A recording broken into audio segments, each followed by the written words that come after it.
भारतर चारि धाम भितर गोटे धाम हूँ पुरी जगन्नाथ धाम। सारा विश्व जहां पाद तले मुंड नुआए।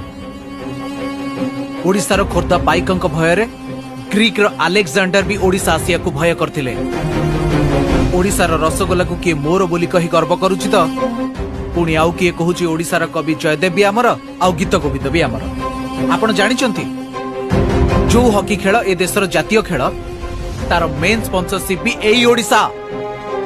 एठी चासी माने मागणारे स्वास्थ्य सेवा पांती आ गरीब लोक माने 5 टंकारे पेट पूरे की खांती। आम ओडिया रे शून्य माने जीरो।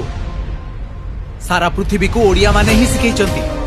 भारतर प्रथम शहीद जय राजगुरु सी भी जड़े ओडिया पाइक थिले। दूरवीक्षण जंत्र नुह बाउंस नली आउ केई खंड काठी साहाय्य सूर्य चंद्र नक्षत्र गतिविधि मापी से हेउचंती सामंत चंद्रशेखर। से भी जड़े ओडिया पुओ थिले।